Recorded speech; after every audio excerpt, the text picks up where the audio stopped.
Hello students, तो स्वागत है आपका फिर से हमारे इस चैनल जीनियस माइंड पर। और आज की इस वीडियो में हम स्टार्ट करेंगे क्लास टेंथ का साइंस 2 का चैप्टर नंबर 3 के एक्सप्लेनेशन।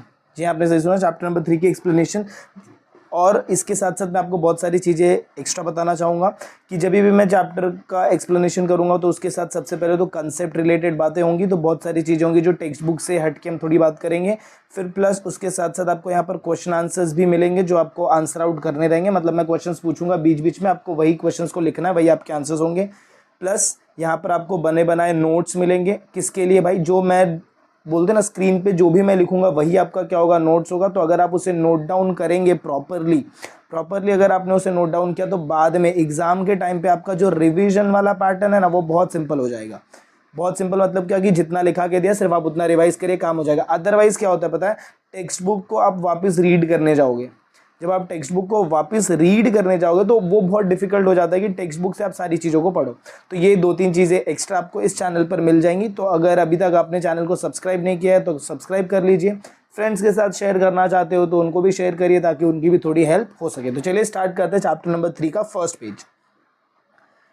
चैप्टर नंबर 3 स्टार्ट करेंगे तो that is your life process part 2। तो सबसे पहले हम एक काम करेंगे कि हम क्या करेंगे ना भाई, ये चैप्टर नंबर 3 है ना, इसी का रिलेशन हम चैप्टर नंबर 2 के साथ देखेंगे। क्यों? क्योंकि देखो चैप्टर नंबर 2 का नाम क्या था, life process in organism part 1 था, और चैप्टर नंबर 3 का नाम क्या है, life process in organism part 2 है। तो अगर ये पार्ट 1 है और ये पार्ट 2 है तो इनके बीच में कोई ना कोई तो रिलेशन होगा ना, बराबर। देखो जब मैं चैप्टर नंबर 2 की बात करता हूँ तो हम यहाँ पर क्या डिराइव कर रहे थे, एनर्जी। हम देख रहे थे कि बॉडी को एनर्जी कहाँ से मिलती है। एक बार ये बॉडी को सफिशिएंट अमाउंट ऑफ एनर्जी मिल गया, फिर बॉडी क्या करेगा, ये एनर्जी को बॉडी यूज करेगा। किसके लिए यूज करेगा? For the second part, that is your nothing but reproduction. किसके लिए यूज करेगा भाई? तो रिप्रोडक्शन। इसीलिए आप सबसे पहले चैप्टर 1 पढ़ते हो, पार्ट 1 पढ़ते हो, और फिर उसके बाद आप पढ़ते हो पार्ट 2। क्योंकि रिप्रोडक्शन के लिए क्या चाहिए रहता है, ज्यादा अमाउंट ऑफ एनर्जी। और ये एनर्जी आपको कहाँ से मिलेगा? जब आपको ये पता चलेगा कि बॉडी में एनर्जी कैसे सिंथेसाइज हो रहा है। तो अगर किसी ने ये वाली वीडियो नहीं देखी है तो मेक श्योर कि आप वो वीडियो देख लें। मैंने इसका चैप्टर नंबर 2 का पूरा वीडियो अपलोड कर दिया। तो चलिए अब स्टार्ट करते हैं हम चैप्टर के साथ। तो यहाँ पर हम बात करने वाले हैं बेसिकली किसके बारे में, देखो पॉइंटर्स दिए। Point number 1, reproduction in asexual and sexual reproduction बात करेंगे। फिर रिप्रोडक्शन एंड मॉडर्न टेक्नोलॉजी बात करेंगे। फिर reproductive health and population explosion. Generally ये पॉपुलेशन एक्सप्लोजन नहीं पढ़ेंगे, हम ये 4 टॉपिक्स के साथ कवर करेंगे। तो ये सारे सेक्शंस को हम कवर आउट ऐसे नहीं करेंगे। मैं सबसे पहले क्या कवर करूंगा, मैं सबसे पहले कवर करूंगा असेक्सुअल रिप्रोडक्शन। फिर उसके बाद सेक्सुअल के अंदर जब हम एंट्री मारेंगे तो इसके अंदर 2 पार्ट्स होंगे। सबसे पहला हमारा होगा प्लांट्स का पार्ट, और उसके बाद जो होगा हमारा वो होगा एनिमल्स का पार्ट, जिसके अंदर स्पेशली हम किसके बारे में पढ़ेंगे भाई? तो ह्यूमंस के बारे में पढ़ेंगे। इसके बाद हम एंट्री मारेंगे किधर, रिप्रोडक्शन एंड मॉडर्न टेक्नोलॉजी, फिर रिप्रोडक्टिव हेल्थ। तो चैप्टर का डिस्कशन कुछ ऐसा रहेगा। देखो सबसे पहले हम बात करेंगे असेक्सुअल रिप्रोडक्शन। फिर हम बात असेक्सुअल रिप्रोडक्शन में भी हम 2 बात करेंगे। सबसे पहले हम बात करेंगे यूनिसेल्युलर, फिर हम बात करेंगे मल्टी सेल्युलर के बारे में। फिर हम मूव ऑन करेंगे सेक्सुअल रिप्रोडक्शन में, जिसके अंदर हम 2 बात करेंगे। सबसे पहले प्लांट्स का सेक्सुअल रिप्रोडक्शन, फिर हम ह्यूमंस का सेक्सुअल रिप्रोडक्शन देखेंगे। तो बताइए कितनी वीडियोज आएंगी? यूनिसेल्युलर के लिए एक वीडियो आपको मिलेगी, मल्टी सेल्युलर के लिए एक वीडियो आपको मिलेगी, प्लांट के लिए आपको एक वीडियो मिलेगी, और ह्यूमंस के लिए आपको एक वीडियो मिलेगी। ह्यूमंस पे स्पेसिफिक वीडियो मैंने बोलते ना फीमेल रिप्रोडक्टिव सिस्टम FRS और मेल रिप्रोडक्टिव सिस्टम पर वीडियो पहले ही बना के डाल दिया, तो आप वहां से भी उसे चेकआउट करके पढ़ सकते हैं। सेम पैटर्न रहेगा, ज्यादा कुछ डिफरेंस नहीं आएगा। इसके बाद नेक्स्ट वीडियो आएगी जिसके अंदर हम बात करेंगे मॉडर्न टेक्नोलॉजी की। तो सारे के सारे पैटर्न रिलेटेड है। अगर आप वीडियो को देख रहे हैं तो प्रॉपरली मेरे से मैं आपसे सिर्फ एक ही बोलते ना रिक्वेस्ट करूंगा कि सारे के सारे वीडियोस को आप सीक्वेंस में देखिए, और ऐसी सीक्वेंस में मैं वीडियोस को अपलोड करूंगा। तो चलिए आज का जो हमारा टॉपिक होगा that is going to be, सबसे पहले हम समझ लेते हैं सेक्सुअल रिप्रोडक्शन और असेक्सुअल रिप्रोडक्शन होता क्या है। चलिए सबसे पहले हम बात कर लेते हैं रिप्रोडक्शन की। रिप्रोडक्शन का मतलब क्या होता है भाई? ध्यान से सुनना। टेक्स्ट बुक में जाएंगे, टेक्स्ट बुक में बाद में जाएंगे, बट उससे पहले हम यहाँ पर डिस्कशन कर लेते हैं। री का मतलब होता है वापस, और प्रोडक्शन मतलब होता है किसी भी चीज को बनाना। किसी भी चीज को फिर से बनाना, फिर से बनाना। याद रखना, ये बनाना आपका फ्रूट नहीं है, ये होता है ना किसी भी चीज को वापस रीमेक करना। तो इसी को आप क्या बोलेंगे, रिप्रोडक्शन बोलेंगे। जब भी मैं रिप्रोडक्शन की बात करूंगा, it is divided, always divided into two types. कितने टाइप्स में डिवाइडेड रहेगा भाई, तो टू टाइप्स में डिवाइडेड रहेगा। एक होगा आपका असेक्सुअल रिप्रोडक्शन, ये पॉइंटर्स ऐसे लिखते जाना साथ में, एक होगा आपका असेक्सुअल रिप्रोडक्शन और एक हो जाएगा आपका सेक्सुअल रिप्रोडक्शन। क्या बोला मैंने भाई, तो सेक्सुअल रिप्रोडक्शन। जब मैं अभी इसके एग्जाम में आपको क्या आएंगे ना, डिफरेंस बिटवीन आएंगे, तो हम कुछ पॉइंटर्स लिख लेते हैं। जब मैं असेक्सुअल रिप्रोडक्शन की बात करूंगा तो it takes place by the help of mitosis. यहाँ पर क्या होता है, माइटोसिस होता है। यहाँ पर क्या होगा, मियोसिस होगा। क्या होगा, मियोसिस होगा। इसके बाद नेक्स्ट आगे चलेंगे तो it occurs only in somatic cells में होते हैं एंड जर्म सेल नहीं बोलेंगे, स्टेम सेल्स, स्टेम सेल्स में आपको दिखेंगे, only in somatic and stem cells. वेराज sexual reproduction only कहां पर होगा, ओनली इन जर्म सेल्स।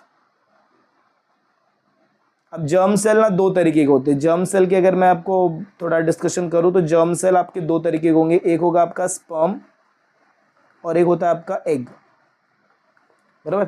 इसके बाद नेक्स्ट पॉइंटर जो आप करेगा that is going to be your, there is no genetic recombination. Genetic recombination इसके अंदर मतलब जीन्स का कॉम्बिनेशन आपको नहीं मिलेगा एंड जिसकी वजह से कोई वेरिएशन नहीं मिलता। और इसके अंदर क्या होगा, देयर इज जेनेटिक रिकॉम्बिनेशन। इसके अंदर जेनेटिक रिकॉम्बिनेशन क्या होता है भाई, तो होता है, जेनेटिक रिकॉम्बिनेशन होता है।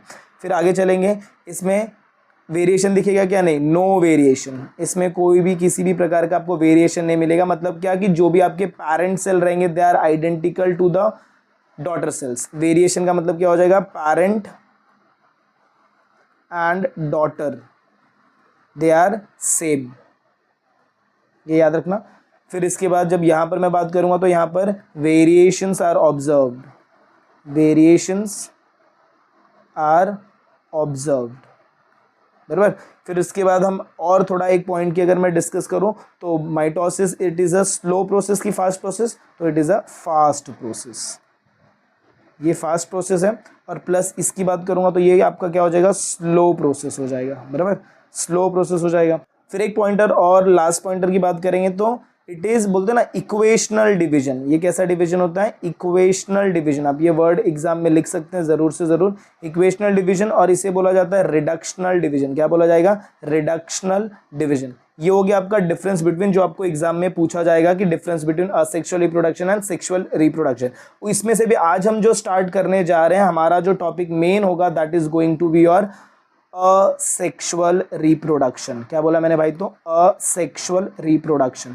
अब ध्यान से सुनना, जब मैं असेक्सुअल रिप्रोडक्शन की बात करता हूं तो it is divided, again it is divided into three parts. कितने पार्ट्स में डिवाइडेड है, थ्री पार्ट्स में। फर्स्ट पार्ट जो आपका रहेगा that is your asexual reproduction in unicellular organism. किसमें भाई, तो यूनिसेलुलर ऑर्गेनिज्म। यूनिसेलुलर के बाद अच्छा ये दो पार्ट्स में डिवाइडेड होगा, unicellular and multi cellular, unicellular and multi cellular, ऐसे लिखते हैं, एक minute, unicellular and multi cellular. ये दो कैटेगरी आपको मिलेगी, यूनिसेलुलर एंड मल्टी सेलुलर। इसके बाद जब मैं यूनिसेलुलर की बात करूंगा तो यूनिसेलुलर में अगेन मुझे कितना कैटेगरी मिलेगा, तो 2 से 3 कैटेगरी। सबसे पहले मुझे मिलेगा बाइनरी फिजन। क्या मिलेगा, बाइनरी फिजन मिलेगा। बाइनरी फिजन के बाद सेकेंड में देखूंगा that will be your multiple fission. क्या बोला मैंने भाई, तो मल्टीपल फिजन बोला। और मल्टीपल फिजन के बाद जो लास्ट में देखूंगा that is going to be our budding. तो आज की इस वीडियो में हम सिर्फ ये 3 पैटर्न को डिस्कस करेंगे। मल्टी सेलुलर की अगर मैं बात करूं तो मल्टी सेलुलर में और भी चीजें आपको मिलेंगी। यहाँ पर सबसे पहले आपको मिलेगा फ्रैगमेंटेशन। ये सब आपके टेक्स्ट बुक के पॉइंटर्स हैं, डोंट वरी कि टेक्स्ट बुक का कुछ पढ़ा नहीं रहा, एक्स्ट्रा ही पढ़ा रहा है। फ्रैगमेंटेशन के बाद आपको यहाँ पर मिलेगा रीजनरेशन, रीजनरेशन मिलेगा आपको। और इसके बाद आपको मिलेगा बडिंग मिलेगा। लेकिन ये बडिंग याद रखना, ये मल्टी सेलुलर है और इसका एग्जांपल इसको ऐसे बोलते हैं, बडिंग इन हाइड्रा। फिर इसके बाद आपको एक नेक्स्ट मिलेगा वेजिटेटिव प्रोपोगेशन। वेजिटेटिव प्रोपोगेशन, क्या बोला भाई मैंने, वेजिटेटिव प्रोपोगेशन। ऐसे लिखते जाओ, ये आपके नोट्स बनते जा रहे हैं। वेजिटेटिव प्रोपोगेशन के बाद लास्ट मैंने आपको एक ये बताया दैट इज स्पोर फॉर्मेशन। क्या बोला मैंने भाई, तो स्पोर फॉर्मेशन। ये हो गया हमारा स्टार्टिंग का पार्ट। इसमें से आज हमारा जो भी डिस्कशन का पॉइंट रहेगा वो रहेगा हमारा यूनिसेलुलर, जिसमें बाइनरी फिजन, मल्टीपल फिजन और बडिंग हम चेकआउट करेंगे। तो चलिए स्टार्ट करेंगे। सबसे first that is your binary fission. जब मैं बाइनरी फिजन की बात करूंगा ना, बाइनरी फिजन की बात, इसमें बाइनरी का मतलब होता है दो और फिजन का मतलब होता है टूटना। इसका मतलब क्या हो गया कि ये जो बॉडी था, किसका बॉडी था भाई, एक सिंगल पेरेंट सेल का जो बॉडी था, ये क्या होगा आने वाले टाइम में, ये ब्रेक होगा, और ये ब्रेक होके मुझे कितने बॉडीज देंगे, दो बॉडीज देंगे। इसी को आप बोलते हो बाइनरी फिजन। क्या बोला जाता है इसी को भाई, तो बाइनरी फिजन। अब जब मैं बाइनरी फिजन की बात करूंगा तो ये जो बाइनरी फिजन होता है, इट डिपेंड्स ऑन एक्सिस। किसके ऊपर डिपेंड करता है, तो depends on axis of division, depends on axis of division. अब जब मैं एक्सिस ऑफ डिवीजन की बात करूंगा तो based on the axis of division it is divided into 3 categories.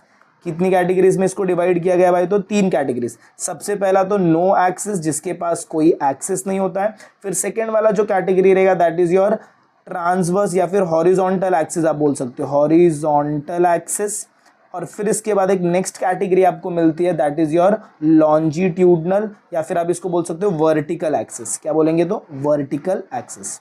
अच्छा एक और आपको बात बता दूं कि मैं जो बैक्टीरिया रहेगा बाइनरी फिशन कब करेगा, ये बाइनरी फिशन उसी कंडीशन में करेगा जब इसको कंडीशन, कब ये करेगा बाइनरी फिजन, जब इसके पास फेवरेबल कंडीशन रहेगी। क्या बोला मैंने, फेवरेबल एनवायरनमेंट रहेगा। अब ये जो फेवरेबल एनवायरनमेंट होता है ये 2-3 कंडीशंस पे डिपेंड करता है। सबसे पहला तो डिपेंड करता है आपका टेम्परेचर पे डिपेंड करता है।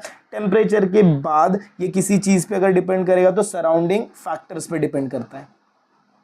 अगर ये फेवरेबल कंडीशन नहीं होगा तो बैक्टीरिया बाइनरी फिजन नहीं करेगा। चलिए आगे चलते हैं। नो एक्सिस की बात की मैंने, हॉरिजॉन्टल एक्सिस की बात की, एंड वर्टिकल एक्सिस। जब भी हम नो एक्सिस की बात करेंगे मतलब सपोज यहाँ पर इसका एग्जांपल होता है अमीबा, इसका एग्जांपल क्या रहेगा, अमीबा। हॉरिजॉन्टल एक्सिस की बात किया तो इसका एग्जांपल होगा पैरामोशियम। क्या एग्जांपल रहेगा, पैरामोशियम। वर्टिकल एक्सिस की बात करेंगे तो इसका एग्जांपल रहेगा यूग्लिना। क्या बोला मैंने, यूग्लिना। ये सब एग्जांपल्स हैं, याद रखिएगा।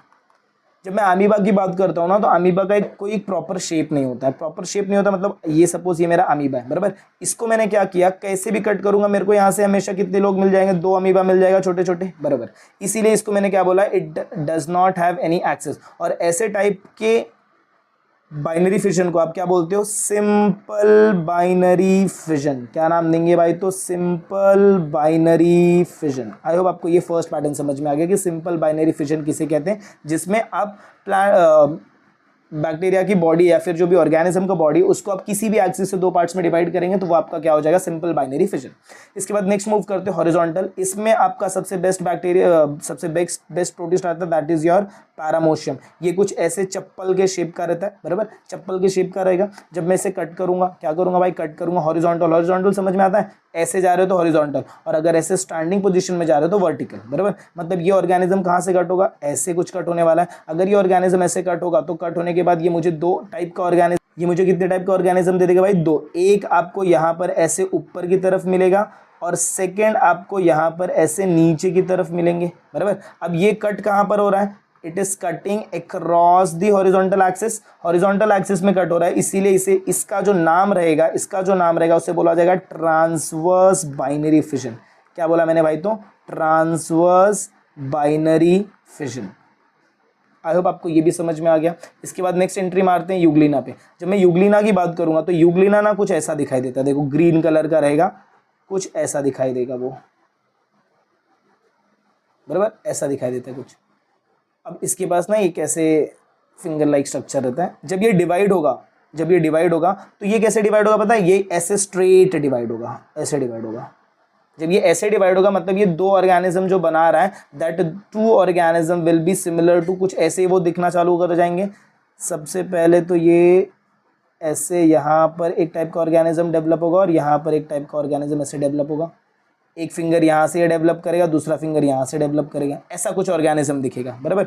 इसका मतलब क्या कि इसका जो एक्सिस ऑफ डिवीजन रहेगा वो एक्सिस ऑफ डिवीजन क्या, ऐसा स्ट्रेट है। मतलब इसे आप क्या बोलते हो, इस एक्सिस को आप बोलते हो वर्टिकल एक्सिस, बराबर, वर्टिकल। इसीलिए ऊपर आपको वर्टिकल एक्सिस दिया। और ऐसे टाइप ऑफ डिवीजन को जो नाम दिया जाता है that is your longitudinal binary fission. क्या बोला जाता है भाई, तो longitudinal binary fission. I hope आपको ये समझ में आ गया कि लॉन्जिट्यूडनल बाइनरी फिजन क्या होगा। अच्छा, ये सारे के सारे कंडीशंस कब होंगे, ये तीनों कंडीशंस कब होंगे, under favourable condition, under favourable conditions. I hope आपको इतना समझ में आ गया। चलिए अब हम बात करेंगे, ये तो हो गया फेवरेबल कंडीशंस। फेवरेबल कंडीशन के बाद इफ अगर सपोज अनफेवरेबल कंडीशन आता है, कौन सा कंडीशन? अनफेवरेबल कंडीशन, मतलब जहां पर भरपूर खाना नहीं है, बाहर कोई प्रेडेटर बैठा है, मतलब शिकारी बैठा है, इस कंडीशन में हमको सब नहीं बात करनी है, हमें सिर्फ बात करनी है किसकी भाई? तो हमें बात करनी है अमीबा की। किसकी बात करनी है? अमीबा की। जब भी अनफेवरेबल कंडीशन आएगा उस कंडीशन में सपोज ये आपका क्या है? अमीबा है। क्या है? अमीबा। ये आपका क्या हो गया भाई? तो अमीबा हो गया। जैसे ही इसको क्या मिलेगा? Unfavourable condition. कैसा कंडीशन भाई? तो unfavourable condition. What it will develop, ये अपना क्या करेगा? इसके पास सूडोपोडिया रहता है, मतलब क्या? सपोज ये मेरा अमीबा है, इसके पास ऐसे छोटे छोटे अपेंडेजेस रहते हैं जिससे वो क्या करता है? मूव करता है। ये क्या करेगा? सूडोपोडिया को स्टॉप कर देगा और अपने आजू बाजू में कवरिंग बनाएगा। सपोज ये इसका बॉडी था, अब इसके बाजू में वो क्या डेवलप करेगा? कवरिंग डेवलप करेगा। ऐसे इसे बोला जाता है प्रोटेक्टिव कवरिंग, या फिर इसे एक और नाम देंगे आप, सिस्ट। और प्लस इसके साथ साथ यहाँ पर अंदर तो ये इसका न्यूक्लियस है ही, बराबर, अंदर इसका न्यूक्लियस रहता है। ये सिस्ट बनाने के बाद वो क्या करेगा? अंदर रिपीटेड क्या करेगा? ध्यान से सुनना, रिपीटेड न्यूक्लियर डिवीजन। क्या करेगा? रिपीटेड न्यूक्लियर डिवीजन करेगा।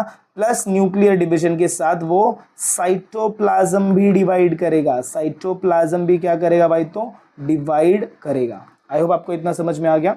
अब ये होने के बाद इसके अंदर के जो सेल्स हैं ये तो ऐसे ही रहेंगे, इसके आजू बाजू में ये जो कवरिंग बनी है ये कवरिंग भी ऐसी रहेगी, लेकिन मैंने क्या बोला? Repeated nuclear division. इसका मतलब क्या कि ये जो ब्लैक वाले सेल्स है ये अपना नंबर बढ़ाएंगे। ये ऐसे कंटिन्यूअस डिवीजन चल रहा है जिसके अंदर न्यूक्लियस भी डिवाइड हो रहा है और आपका साइटोप्लाज्म भी क्या हो रहा है? डिवाइड हो रहा है। ये ऐसे डिवाइड होगा, कब तक डिवाइड होगा? ऐसे डिवाइड होके पूरा ऐसा पैक होकर बैठे रहेंगे। कब तक बैठे रहेंगे? पता नहीं कब तक बैठे रहेंगे। बैठे रहेंगे। फिर एक टाइम आएगा, उस टाइम को बोला जाता है फेवरेबल कंडीशन। क्या बोला जाएगा भाई? तो फेवरेबल कंडीशन। जब फेवरेबल कंडीशन रिटर्न होगी, जब फेवरेबल कंडीशन क्या होगी भाई? तो रिटर्न होगी। इस टाइम पर ये जो हमारा सिस्ट है, ये सिस्ट क्या हो जाएगा?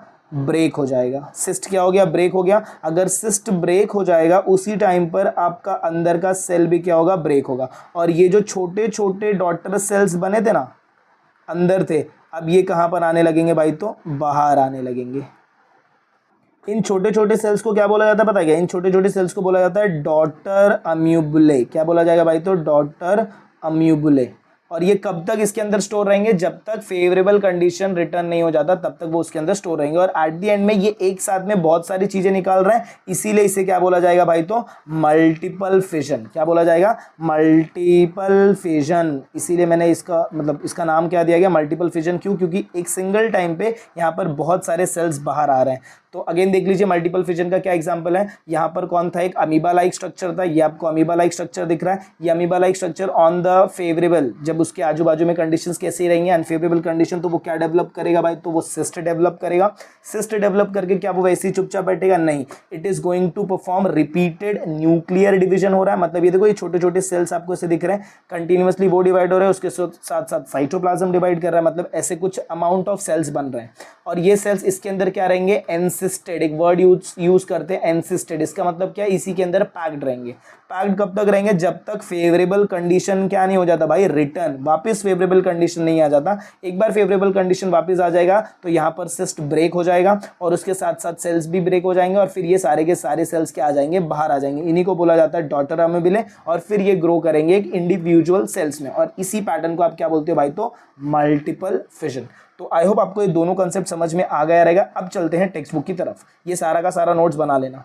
चलिए टेक्स्ट बुक पे मूव करेंगे तो यहाँ पर ध्यान से सुनते जाओ क्या क्या पॉइंटर्स की बात हम कर रहे हैं। देखो, सबसे पहले लोग ने बात किससे स्टार्ट की है? We have studied various life processes in previous classes. All those life processes, that is nutrition, respiration, excretion, sensation and response. ये सब अभी हमने पिछले वाले चैप्टर में पढ़ा। Are essential to each living organism to remain alive. Beside this life process, one more life process in living organism, it is reproduction. क्या ये necessary है? नहीं। However, reproduction does not help the organism to remain alive, but it helps to maintain the continuity of the species of that organism. तो exam में तुमको पूछेंगे reproduction का काम क्या है, क्यों हेल्प कर, क्यों, why reproduction is necessary? Because it helps to maintain the continuity of the species of that organism.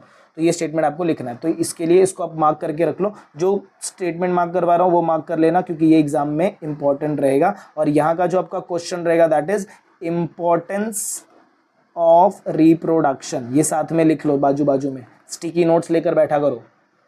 ये क्वेश्चन आंसर्स आपको समझ में आएंगे तो ठीक है, नहीं तो फिर आगे चलते। देखो, formation of new organism of same species bye earlier existing, ये आपका क्या रहेगा, रिप्रोडक्शन का डेफिनेशन है, इज कॉल्ड एज रिप्रोडक्शन। फिर आगे क्या बोला, देखो, reproduction is one of the various important characters of living organism, it is also one of the various reason responsible for evolution of species.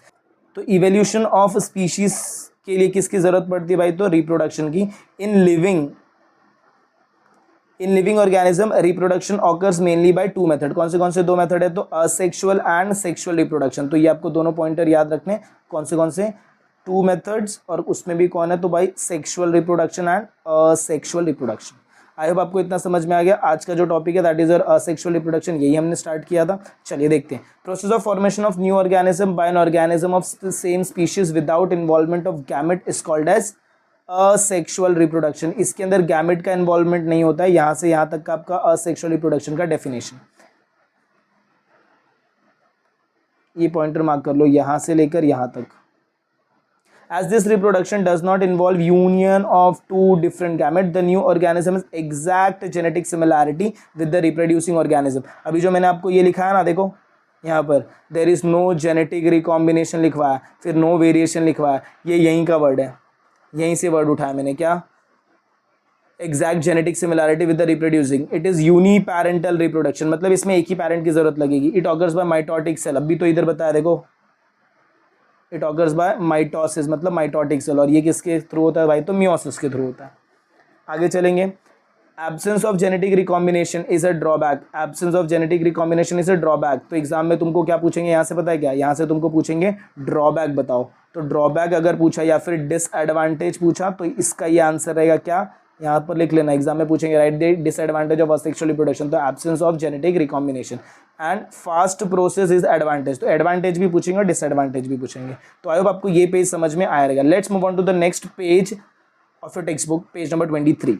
चलो, asexual reproduction in unicellular organism, सबसे पहले मैंने कौन सी कैटेगरी बताई थी भाई, तो मैंने बताया था बाइनरी फिशन। फिर बाइनरी फिशन की हम बात करेंगे तो हमने देखा था simple binary fission. Simple binary fission किसके अंदर होता है, अमीबा, एक single parent body get divides into two, तो दो डॉटर अमीबा बना के देगा। फिर उसके बाद यहाँ पर, अच्छा यहाँ पर एक्सिस क्या रहता है, नो एक्सिस ऑफ डिवीजन, अगर आपने अभी लिखा रहेगा तो आपको सब पता रहेगा, नो एक्सिस ऑफ डिवीजन, इसीलिए से क्या बोला जाता है, सिंपल बाइनरी फिशन। फिर यहाँ पर नीचे जाएंगे तो यहाँ पर देखो ये कैसा डिवाइड हो रहा है, हॉरिजॉन्टली डिवाइड हो रहा है, ऐसे डिवाइड हो रहा है। अगर ये ऐसे डिवाइड हो रहा है तो इसे क्या बोला जाएगा, ट्रांसवर्स बाइनरी फिशन। क्या बोलेंगे भाई, तो ट्रांसवर्स बाइनरी फिशन। और इसके बाद देखो इधर नेमिंग इसका दिया हुआ है। फिर नेक्स्ट जाएंगे, ये देखो ये कैसे डिवाइड हो रहा है, ये यूग्लिना की बात चल रही है, ऐसे स्ट्रेट पार्ट में डिवाइड हो रहा है, देखो स्ट्रेट पार्ट में, तो इसे क्या बोला जाएगा, लॉन्जिट्यूडनल बाइनरी फिशन। हम यहाँ से स्टार्ट करेंगे। देखो, प्रोकारियोट्स में बैक्टीरिया आएंगे, प्रोटिस्ट में आएगा आपका अमीबा, पैरामोशियम एंड यूग्लिना। तो एग्जाम में पूछेंगे right a name of 3 protist या फिर 2 प्रोटिस्ट या फिर गिव एग्जांपल ऑफ प्रोटिस्ट, तो आपको यही नाम लिखना है, उधर बोलना मत कि हमें पता नहीं। And eukaryotic cell like mitochondria and chloroplast perform asexual reproduction by binary fission. In this process the parent cell divides to form two similar daughter cells. कितने सेल्स बनाते हैं, 2। Binary fission occurs either by mitosis और अमाइटोसिस। फिलहाल के लिए जो है वो सिर्फ हम माइटोसिस की बात करते हैं। आगे देखते हैं, एक्सिस ऑफ फिशन की अगर मैं बात करूं तो एक्सिस ऑफ फिशन या फिर division is different in different protist. Example, amoeba divides in any plane due to lack of specific shape, hence it is called as simple binary fission. इसीलिए से क्या बोला जाता है, सिंपल बाइनरी फिशन। पैरामोशियम की बात करेंगे तो divides bye transverse binary fission, और इसमें एक्सिस ऑफ डिवीजन क्या रहेगा भाई, तो वर्टिकल की हॉरिजॉन्टल। फिर next, whereas Euglena by longitudinal binary fission, इसके अंदर कैसा रहेगा भाई, तो वर्टिकल रहेगा। कैसा रहेगा, axis of division vertical. Binary fission is usually perform by living organism during favourable condition. अभी मैंने ये भी आपको बताया था, ये सारी के सारे प्रोसेस कब होते हैं, तो फेवरेबल कंडीशंस में होते हैं, that is availability of abundant food material. तो ये जितना का पूरा पैटर्न है, इसी को मैंने आपको नोट्स के फॉर्म में दे दिया, अगर आप वो लिखते हो उसको रिवाइज करते हो तो आपका काम अपने आप हो जाएगा। फिर इसके बाद हमने क्या बात किया था कि कि अगर मेरा अमीबा है, अगर अमीबा है, इसको फेवरेबल कंडीशन मिल रहा है, क्या मिल रहा है, फेवरेबल कंडीशन, तो वो क्या परफॉर्म करेगा, it will perform binary fission. But अगर उसको फेवरेबल नहीं मिल रहा, अनफेवरेबल कंडीशन मिल रहा है, तो अनफेवरेबल कंडीशन में वो किधर स्विच कर जाएगा, मल्टीपल फिजन की तरफ स्विच कर जाएगा। मल्टीपल फिजन का डायग्राम बताया था मैंने, चलिए एक बार वापस पहले ये रीड कर लेते फिर हम उधर देखेंगे। क्या बोला देखो, asexual reproduction by multiple fission is performed by amoeba and other similar protists. Amoeba stops the formation, क्या बोला मैंने, देखो पॉइंटर्स मार्क करते जाओ, ये फर्स्ट पॉइंट रहेगा जब भी आपको मल्टीपल फिजन का राइट शॉर्ट नोट आता है इसके ऊपर। Amoeba stops the formation of pseudopodia and thereby movements whenever there is lack of food और any other type of adverse condition. Adverse condition मतलब क्या कि बाहर के साइड में कोई भी बोलते हैं ना प्रीडेटर होते हैं, शिकारी लोग खड़े हैं जो उसको शिकार करके खा जाएंगे, फिर वो क्या हो जाएगा, it becomes rounded and forms a protective covering around plasma membrane. चलिए इसके डायग्राम को हम यहाँ पर बनाते जाएंगे। देखो मैंने आपको क्या बोला कि ये आपका क्या है, यहाँ पर आपका क्या रहता है भाई, तो अमीबा रहता है, बराबर। ये आपका अमीबा है, ये इसके पास इसका सेल, तो ये क्या करेगा, ये सबसे पहले अपना सूडोपोडिया एंड देयर बाय अपने मूवमेंट्स को स्टॉप करेगा। मूवमेंट को स्टॉप करेगा कब, जब इसको क्या मिलेगा, अनफेवरेबल कंडीशन। और मूवमेंट को स्टॉप करते ही अपने आजू बाजू में एक सर्कुलर क्या बनाएगा, सर्कुलर सिस्ट बनाएगा।